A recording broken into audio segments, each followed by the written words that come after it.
অনিয়ম দুঃশাসন নাই যেটা উচ্চ আদালত চাইলে বিচার করতে পারবে না। সবই পারবে। উচ্চ আদালতের হাতে অসীম ক্ষমতা দেওয়া হয়েছে বাংলাদেশে। ফান্ডামেন্টাল রাইটস প্রয়োগ তো বটে, আর্টিকেল 102 এর আন্ডারে নন ফান্ডামেন্টাল রাইটস ইস্যুতেও তাদের অনেক প্রতিকার দেওয়ার স্কোপ আছে। আপিলের ডিভিশনকে কমপ্লিট জাস্টিসের নামে বহু কিছু করার সুযোগ দেওয়া হয়েছে, কিন্তু আমরা আশ্চর্যের সাথে এবং বেদনার সাথে দেখেছি উচ্চ আদালতের এই ক্ষমতা ব্যবহার করা হয়েছে শেখ হাসিনার ফ্যাসিস্ট শাসনামলকে শক্তিশালী করার জন্য, নির্যাতন যন্ত্রকে আরো নির্মম করার জন্য, সাধারণ মানুষের অধিকার হরণ করার জন্য। আমরা এমন আশ্চর্য ঘটনাও দেখেছি যে হাইকোর্ট জামিন দিয়ে দিয়েছে, তারপর আপিলের ডিভিশন, আপনারা যে খাদিজাতুল কুবরার কথা আপনাদের মনে আছে, 17 বছরের মেয়ে, আপিলের ডিভিশন দিনের পর দিন জামিন ঝুলিয়ে রেখে সেজন্য কমপক্ষে 1 বছর, আরো বেশি দিন ছিল তার জন্য, 17 মাসের মতো, মানে কোন রকম মানে দোষী সাব্যস্ত হওয়া ছাড়াই জেলখানায় রাখা নিশ্চিত করার ভূমিকা রেখেছিল আপিলের ডিভিশন। এবং আমি যখন খোঁজ নেওয়ার চেষ্টা করেছিলাম যে কেন এটা দিনের পর দিন শুনানিটা, আমি পত্রিকা লিখেছিলাম, আরো কয়েকজন লিখেছিল এটা নিয়ে, কেন এটা বিলম্বিত করা হচ্ছে। আমি সরকার পক্ষ থেকে নির্দিষ্টভাবে নাম বলছি না, সরকার পক্ষ থেকে এমন কথা শুনেছি যে একটু ভালো কিছুদিন জেল খাটুক না, এত বড় একটা অপরাধ করেছে। আসলে সে কোনো অপরাধই করে নাই, অপরাধ করেছে কি করে না এটা আদালত প্রমাণ করবে। কিন্তু আওয়ামী আমলে একটা প্রবণতা চালু হয়েছিল, দোষী সাব্যস্ত হওয়ার আগেই, অপরাধের বিচার হওয়ার আগেই দিনের পর দিন জামিন নাকচ করে মাসের পর মাস, বছরের পর বছর জেলে রাখা। এবং আপনারা দেখেছিলেন মুশতাকের মৃত্যু হয়েছিল ডিজিটাল সিকিউরিটি এক মামলার এক আসামি, কি নির্মম, কি করুণ ভাবে তার মৃত্যু হয়েছিল। মানে বাংলাদেশের জুডিশিয়ারি হয়ে গিয়েছিল নির্যাতন, নিপীড়ন এবং মানবাধিকার লঙ্ঘনের একটা হাতিয়ারে পরিণত করা হয়েছিল এটাকে। আমি একজন খুব সাধারণ মানুষ মনে করি নিজেকে, আমি সবসময় বলতাম দেশে যদি সুষ্ঠু নির্বাচন হয় তাহলে বিচার বিভাগ কখনো এত নির্মম, এত নিপীড়কে পরিণত হতে পারে না।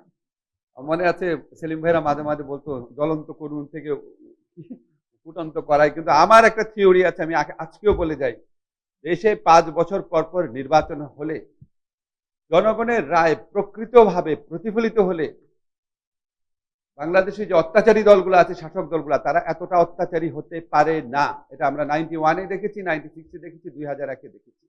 যখন নির্বাচন বলেই কিছু না থাকে, আমার তো কারো কাছে জবাব দিতে হয় না, ইচ্ছা মতো নির্যাতন শুরু হয় তখন। এটা একটু বলে রাখলাম, সব সংস্কারের মূলে যেন আমাদের নির্বাচন ভাবনা থাকে, স্মুথ ট্রানজিশন অফ পাওয়ার হতে হবে। এটা হচ্ছে সবচেয়ে ফান্ডামেন্টাল শর্ত। গণতন্ত্র বলেন, মানবাধিকার বলেন, আইনের শাসন বলেন, এটা হচ্ছে বেজ। শুধু নির্বাচন দিয়ে কি হবে এই সমস্ত কথা আর বলেন না। শুধু নির্বাচন দিয়ে কি হবে না হবে এটা যারা বলেন, 1991 থেকে 2011-12 পর্যন্ত বাংলাদেশ কিভাবে চলেছে, আর 2014 থেকে 2024 পর্যন্ত কিভাবে চলেছে, এটা একটু নির্মোহভাবে কম্পেয়ার করে দেখবেন। এখন আমি বলি যে বিচার বিভাগের সংস্কারের দাবি যেটা, এগুলি তো পুরনো, মানে নতুন কোনো বিষয় না, এগুলি বহু বছর যাবত আমরা উচ্চারণ করে আসছি। আমার মনে আছে, আমার নিজেরই মনে আছে, কমপক্ষে বোধ হয় 20-25 বছর যাবৎ বাংলাদেশে এই কথাগুলো উচ্চারিত হচ্ছে। উচ্চ আদালতে বিচারক নিয়োগের জন্য আইন করতে হবে, নিম্ন আদালতের প্রকৃত স্বাধীনতা নিশ্চিত করতে হবে, উচ্চ আদালতের জন্য একটা সেক্রেটারিয়েট গঠন করতে হবে, একটা স্থায়ী প্রসিকিউশন সার্ভিস করতে হবে, আমাদের যে প্রসিডিউরাল লগুলো আছে এখানে লুপহোলসগুলো অ্যাড্রেস করতে হবে যাতে মামলা এত বিলম্বিত না হয়, আমাদের অল্টারনেটিভ ডিসপিউট রেজলিউশন সিস্টেমটাকে আরো এফিশিয়েন্ট করতে হবে, কিন্তু আমরা জানি।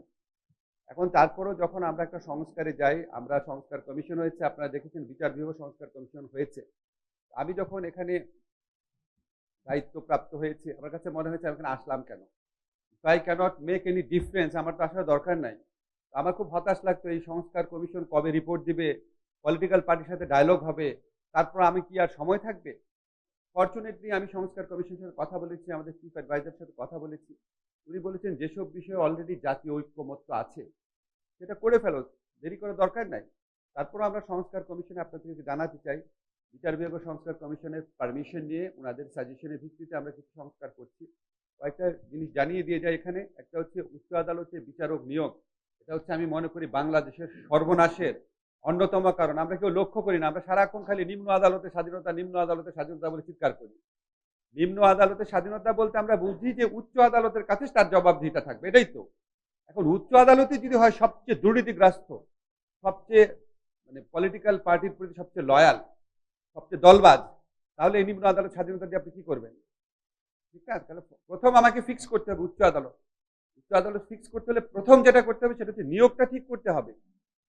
নিয়োগের সময় যদি জয় বাংলা বা জিন্দাবাদ বলা লোক শুধুমাত্র বিচারক হবে এটা নিশ্চিত হয়ে যায়, তখন তো আর ওই উচ্চ আদালতের কাছে আপনি কিছু আশা করতে পারেন না। ফলে এটা খুবই ভাইটাল এরিয়া। উচ্চ আদালতে নিয়োগের আইন যেটা, সেটা আমরা 3টা ড্রাফট আমরা পেয়েছি। একটা বিচার বিভাগীয় সংস্কার কমিশন করে দিয়েছেন, একটা মাননীয় চিফ জাস্টিস করে দিয়েছেন ওনার অফিসের মাধ্যমে। আরেকটা আছে, যখন আপনার মনে আছে 111 গভর্নমেন্ট আমরা যখন বলি, তারা তাদের আমলে একটা আইন করেছিল। তো 3টা ড্রাফট আমরা দেখেছি, অনেক কাছাকাছি। ফান্ডামেন্টাল বিষয়ে সামান্য কিছু মতভেদ আছে। তো বেসড অন দোজ 3 ল আমরা নিজেরা আইন মন্ত্রণালয়ের পক্ষ থেকে একটা বড় কনসালটেশন করে একটা আইন করেছি। এই শনিবার ইচ্ছা আছে আপনারা যারা আইনবিদ আছেন, রাজনীতিবিদদের মধ্যে যাদের আইন সংশ্লিষ্ট আছে, আমি শামীম পাটোয়ারিকে ডাকলে জাতীয় পার্টির ভিউটা আমরা পাবো। ঠিক আছে, এরকম একটা দলকে রিপ্রেজেন্ট করেন বা দলকে রিপ্রেজেন্ট করা ছাড়াও সারাকে আমরা যদি ডাকি, আমরা লিগাল এক্সপার্টদের মতামত পাবো। বোরহান ভাইকে ডাকলে আমরা একাডেমিশনের মতামত পাবো। আমরা একটা ব্রড বেসড কনসালটেশন করবো এই শনিবারে। ইনশাল্লাহ যত দ্রুত সম্ভব এই আইনটা করব। আমরা যদি এই আইনটা করে 30-40টা ভালো বিচারপতি নিয়োগ দিয়ে যাই উচ্চ আদালতে, অন্তত মানুষ তো 20-25 বছর 30-40 জন ভালো বিচারপতির সেবাটা পাবে, অন্তত এইটুক তো হবে। সেকেন্ড, আমাদের যে টার্গেট আছে বা ইচ্ছা আছে সেটা হচ্ছে উচ্চ আদালতের যে আলাদা একটা সেক্রেটারিয়েট দরকার। কেউ কেউ বলে সেক্রেটারিয়েট দরকার, নাকি উচ্চ আদালতে একটা সচিবালয় নামকরণের মাধ্যমে দরকার, নাকি রেজিস্ট্রার জেনারেল অফিসকে সম্পূর্ণ ইন্ডিপেন্ডেন্ট করা দরকার। এটা একটু ডিবেট আছে। আমাদেরকে এগেইন মাননীয় চিফ জাস্টিসের পক্ষ থেকে একটা প্রস্তাবনা দেওয়া হয়েছে। এটা নিয়েও আপনাদের সবার সাথে কনসালটেশন করবো, একটু কনসালটেশন লাগবে। এটা আমরা করে যাব, ইচ্ছা আছে এটা 3 মাসের মধ্যে করব। প্রথম যেটা বললাম সেটা 1 মাসের মধ্যে করব। আর এটা হচ্ছে আমাদের যে স্থায়ী প্রসিকিউশন সার্ভিস। একটু আগে আমাকে সরওয়ার বলছিল, বাংলাদেশে এমন একটা সিস্টেম, আপনি দলবাজ না হলে অ্যাটর্নি জেনারেল অফিস হোক আর পাবলিক প্রসিকিউশন সার্ভিসে হোক, সেখানে আইনজীবী বিষয়ে নিয়োগ পাওয়ার সুযোগ খুবই কম। তো আমরা এটা চাই, এটার সলিউশনটা হচ্ছে স্থায়ী প্রসিকিউশন সার্ভিস। এটা নিয়েও আমাদের এই দেশে বহু বছরের ঐক্যমত আছে। এটা করার চেষ্টাও করা হয়েছিল 111 আমলে, পরে এসে আওয়ামী লীগ গভর্নমেন্ট এই প্রচেষ্টাটা বাদ দিয়ে দিয়েছে। এটা করব, এটা হয়তো 6 মাস লাগবে। আর তারপর আমাদের কিছু প্রসিডিউরাল লয় লুপহোলস আছে, এটা বড় বড় আইনজীবীরা জানেন, এটাও করার ইচ্ছা আছে। তারপর আমাদের যে রুলসগুলো আছে এটা কোডিফিকেশন নাই। তারপর আমাদের বোরহান ভাই বলেন যে আমাদের আইনগুলোর মধ্যে অনেক ভুল আছে, এগুলি কারেকশন করব। ইচ্ছা আছে যদি বছর খানেক সময় পাই অন্তত এই কাজগুলো করে যাব। তারপর অনেক কাজ বাকি থাকবে। তারপর পলিটিক্যাল পার্টির ওনারশিপের একটা ব্যাপার আছে, নেক্সট গভর্নমেন্ট এসে অনেক কিছুই বাতিল করে দিতে পারে। আর আমার মনে হয় আমাদের ঐক্যমতটা যত সুশক্ত থাকবে, নেক্সট পলিটিক্যাল গভর্নমেন্টের পক্ষে এটা বাতিল করাটা তত কঠিন হবে। ক্যামেরায় ওয়াও, স্টাইল দেখাও, Xenon X21 পারলে ঠেকাও। তত অসম্ভব হবে। আরেকটা কথা বলে শেষ করি, আমরা কিন্তু সংস্কার নিয়ে বহু কাজ করি। আমাদের একটা কথা বলে না যে রিইনভেন্টিং দ্য হুইল, একটা কাজ বারবার করি, বারবার বলি। আমার মনে হয় আমরা একটু অ্যাপ্রোচটা চেঞ্জ করতে পারি। আমরা কি একটা ট্র্যাক রেকর্ড করতে পারি, এই বিষয়টা নিয়ে এত বছর যাবত কথা হচ্ছে, এরপরে এই উদ্যোগ নেওয়া হচ্ছে, এরপরে এই উদ্যোগ নেওয়া হচ্ছে, এটা করা দরকার, এত মাসের মধ্যে করা দরকার, এইভাবে করা দরকার। চার্ট দেন, সুপারিশ না দিয়ে, যে আপনারা যখন প্রস্তাব করবেন যে এরকম ইয়েতে স্থায়ী প্রসিকিউশন সার্ভিস দরকার, বলেন যে এরকম আইন হয়েছিল এত সনে, এরপর এটা বাদ দিয়ে হয়েছে। মানুষ যেন ট্র্যাক করতে পারে যেগুলো কোথায় হারায় যায়, পরে খুঁজে পাই না। তো আমার মনে হয় সংস্কার যতই মানে বহুল চর্চিত এবং অনেকাংশে অ্যালার্জিক একটা শব্দ হয়ে যাক, সংস্কার ছাড়া তো আমাদের গতি নাই। ঠিক আছে, সংস্কার নিয়ে দিল্লু যেটা বলেছে, বহু কাজ হয়েছে, একমাত্র জাতীয় সংস্কার পার্টি গঠন ছাড়া বাকি সংস্কার ক্ষেত্রে সমস্ত কাজই হয়ে গেছে। এই পার্টি করার একটা চিন্তা, হ্যাঁ খুঁজে দেখতে হবে। সংস্কার পার্টি কিন্তু এখন হয় নাই, করা যেতে পারে। যাই হোক, আমার মনে হয় সংস্কার ছাড়া তো আমাদের গতি নাই। রিকনস্ট্রাকশন বলি, তারপর রিফর্ম বলি, যেটাই বলি না কেন, সিস্টেমটা ভাঙতে হবে। এই সিস্টেমটা ভাঙতে হবে। আমি আপনাদের একটা কথা বলে শুধু শেষ করি, বাংলাদেশে 1972 সনে একটা রক্ষা কবচ রাখা হয়েছিল উচ্চ আদালতের স্বাধীনতার জন্য। বলা হয়েছিল প্রধান বিচারপতিকে রাষ্ট্রপতি নিজে নিয়োগ করবেন, নিজে স্বাধীনভাবে, কারোর সাথে পরামর্শ না করে। কেন করা হয়েছিল? যাতে পলিটিক্যাল ইনফ্লুয়েন্স না থাকে। আমি যতবার কনস্টিটিউশনাল ল ক্লাস নিতাম, আমি আমার স্টুডেন্টকে জিজ্ঞেস করতাম, তোমরা কি কেউ বিশ্বাস করো রাষ্ট্রপতি স্বাধীনভাবে প্রধান বিচারপতিকে নিয়োগ দেয়, নাকি প্রধানমন্ত্রীর কথা অনুযায়ী দেয়?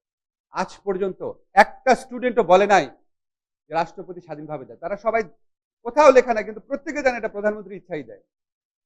আর প্রধানমন্ত্রীও ওনার ইচ্ছা অনুযায়ী যেন দেয়, এই জন্য অত্যন্ত অনুগত বৃত্ত শ্রেণীর লোকদেরকে বাংলাদেশে রাষ্ট্রপতি বানায়, যাতে ওইটাও এনশিওর করার জন্য, অথবা ওনারা রাষ্ট্রপতি হওয়ার পর ভৃত্যে পরিণত হন। তো এটাকে আমাদেরকে অ্যাড্রেস করতে হবে। এটা লিগাল লুপহোলস এর মাধ্যমে করার, আমরা অনেক ভালো ভালো ল করতে পারি। আমি আরেকটা উদাহরণ দিই যে আমরা একবার ডক্টর কামাল হোসেন স্যারের সাথে মালদ্বীপে গিয়েছিলাম। মালদ্বীপের কনস্টিটিউশন দেখে দেখি পৃথিবীর শ্রেষ্ঠ কনস্টিটিউশন, পৃথিবীর সবই আছে ওর মধ্যে, কিন্তু ফাংশন করে নাই। তো আপনি যত ভালো আইন, যত ভালো সংবিধানই বানান না কেন, যদি প্রতিষ্ঠান গড়ে তোলা না যায়, আমাদের যদি সংস্কার মানসিকতায় যদি পরিবর্তন না আসে, তাহলে এগুলি সাস্টেইন করা কঠিন হয়। এই আলোচনাগুলো সেই মানসিকতা গড়ে তোলার জন্য অনেক বড় ভূমিকা রাখবে, এই আশাবাদ ব্যক্ত করছি। আমি আর 10 মিনিট থাকবো, আপনাদের বক্তব্য শুনবো। ধন্যবাদ সবাই।